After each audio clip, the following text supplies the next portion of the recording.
l'Office de tourisme de Saint-Étienne. Nous allons vous présenter deux espaces importants de cet office. Et nous allons tout d'abord commencer par l'espace documentation qui se trouve juste ici. Donc je vous laisse me suivre. Nous voici donc dans l'espace documentation. C'est un espace flexible et modulable car les touristes peuvent y circuler librement et consulter plusieurs documents papier ou numériques grâce aux nombreuses tablettes et écrans d'affichage. De plus, cet office de tourisme est gratuite et possède un Wi-Fi gratuit et est accessible pour les personnes à mobilité réduite. Dans un souci de développement durable, l'Office de tourisme a décidé d'utiliser plusieurs outils numériques comme des écrans d'ordinateur, des écrans d'affichage ainsi que des tablettes numériques en libre service afin de réduire au maximum les prospectus. Afin de s'approprier au mieux cet espace, le touriste peut utiliser des outils numériques comme ici l'écran tactile. Puis une fois sa recherche effectuée, il peut consulter de nombreux prospectus mis à sa disposition.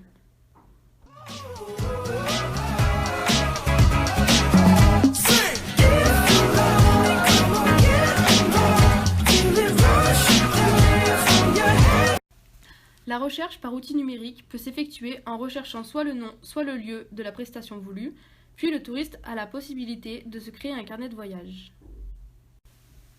Si le touriste a un problème, il peut se référer à un agent employé par l'Office de tourisme, qui se chargera de lui fournir des renseignements qu'il désire. Nous allons donc vous présenter le deuxième lieu, qui est le back-office. Par rapport à l'Office de tourisme, quels sont les différents postes de travail ?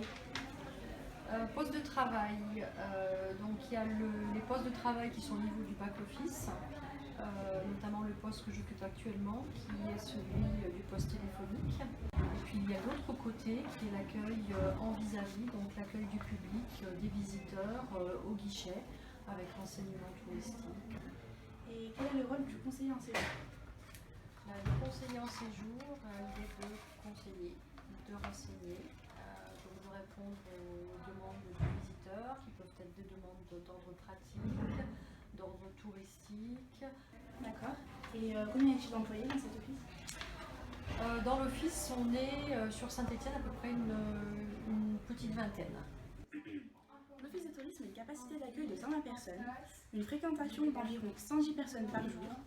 Et il y a tout type de touristes qui viennent dans cet office. Le plus souvent, le mercredi après-midi, ce sont des familles avec des enfants, et le week-end, ce sont des couples. Le back-office se présente avec de nombreuses étagères remplies de prospectus pour éviter le surplus dans l'espace documentation. Suite à une demande du touriste, le personnel d'accueil informe le touriste grâce aux recherches effectuées sur Internet. Nous allons donc maintenant vous présenter le logiciel qui permet de diffuser les messages sur écran numérique. C'est via l'interface qui nous sert à gérer le site internet. On a fait faire une évolution en fait pour que ça puisse nous aider à mettre également sur écran les affiches. Donc on a l'écran partenaire, on a l'écran billetterie, on a l'écran promo et l'écran affiche. Donc à l'heure actuelle, eh bien voilà, nous avons ces affiches qui sont dans le CMS, avec à chaque fois en général le nom de l'affiche, avec la date de fin de l'événement. Qu'est-ce que Citra ? Alors ce n'est plus Citra, c'est désormais Apidae. Ce changement de nom a été rendu nécessaire puisque Citra, Système d'information touristique Rhône-Alpes, n'est plus confiné à Rhône-Alpes. C'est une base de données touristique dans laquelle on va retrouver toute l'information concernant l'hébergement, la restauration, le patrimoine culturel, le patrimoine naturel. Et quel est son intérêt ? L'intérêt, eh bien, c'est d'avoir dans une même donnée, dans une seule base de données, il y a toutes les informations touristiques qui nous sont nécessaires. Ça nous permet de faire une seule saisie qui peut être utilisée indéfiniment. Allez. Donc l'Office de tourisme vous accueille du lundi au samedi de 10h à 12h30 et de 14h à 18h30.